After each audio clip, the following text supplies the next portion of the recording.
자, 안녕하십니까. 9월 9일 오전 10시 29분 48초를 가리키고 있습니다. 최근에 비트코인과 이더리움이 급락을 한번 했죠. 급락을 했기 때문에 단기적으로 심리가 흔들릴 수 있는 분들이 물론 계십니다. 물론 계시는 가운데서도 기회를 포착하려고 하시는 분들도 물론 계신다는 거 말씀드립니다. 왜 그러냐? 일단은 지금 현재 시빅 차트를 보고 계시는데요. 시빅이 최근에 주말 때 9월 4일 날 일단 크게 상승을 했고요. 시장 빠지면서 같이 빠졌는데 이평선을 이탈된 부분이 없죠. 우선 시빅을 먼저 보여드린 이유 중에 하나는 이렇게 큰 상승이 나오고 나서 시장 밀리면서 같이 밀리는 와중에 이평선에 대한 부분 지지력 테스트를 어제까지 아랫꼬리를 달아준 흐름의 코인들이 많이 보입니다. 자, 대표적으로 비트코인과 이더리움을 한번 볼게요. 비트코인. 자, 비트코인 지금 현재 차트를 보고 계시는데요.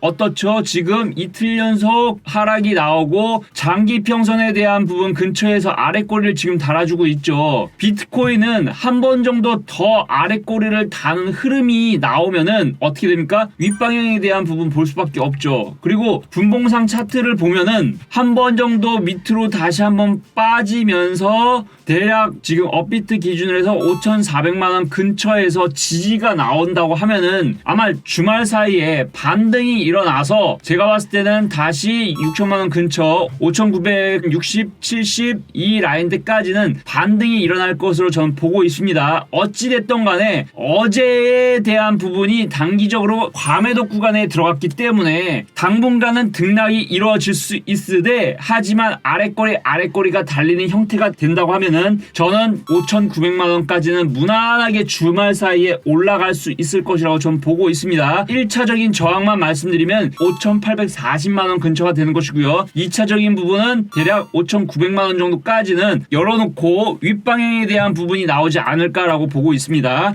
자, 이더리움 한번 보겠습니다. 자, 이더리움 차트를 보고 계시는데요. 이더리움 차트는 자, 일봉을 한번 볼게요. 일봉상에 두 번의 바닥, 두 번의 아랫꼬리를 달았습니다. 자, 이쪽 라인대에서는 지지 영역대가 되는 것이고요. 당연히 위쪽 방향에서는 440만원 정도, 440만원 정도 근처까지는 윗방향으로 놓고 볼 수가 있겠다. 저는 이렇게 보고 있습니다. 최근에 시장이 급락이 나왔기 때문에 당분간은 왔다 갔다 이런 변동성에 대한 부분은 충분히 나올 수가 있지만서도 대략적으로 단기적으로 과매도 구간에 어제까지 들어와 있고 그 이후에 실질적으로 아랫꼬리에 대한 부분이 반등이 나온 것이 되겠습니다. 그렇기 때문에 주말 사이에 반등 나오는 코인들이 대략적으로 좀 있을 것이다. 그렇기 때문에 이번 주에 흘러내렸던 코인들 같은 경우는 주말 사이에 다시 한번 올려주는 흐름이 나올 수가 있다. 그런 측면에 봤을 때 오늘 목요일 그 다음에 금요일까지는 당분간 등락이 이루어질 것이라고 보고 있지만서도 결국은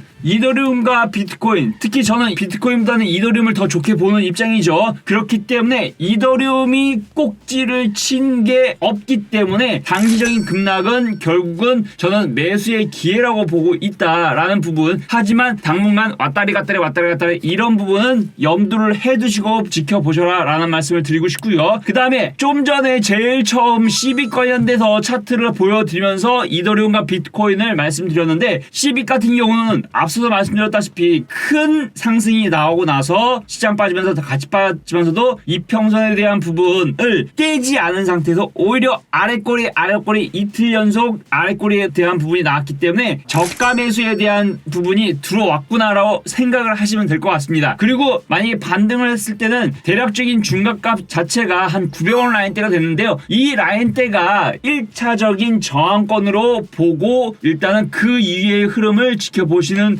부분으로 말씀을 드리고 싶네요. 아무쪼록 비트코인에 대한 부분, 전 비트코인보다는 이더리움을 더 좋게 보는 입장이기 때문에 이더리움 자체가 일단은 꼭지를 친 흐름이 없어요. 그렇기 때문에 시장이 조정이 나오고 조정 이후에 재상승에 대한 부분이 이루어질 것이라고 보고 있고요. 이더리움은 여전히 긍정적으로 저는 보고 있다라는 말씀드리면서 오늘 방송 여기까지 하겠습니다. 시청해주셔서 감사합니다.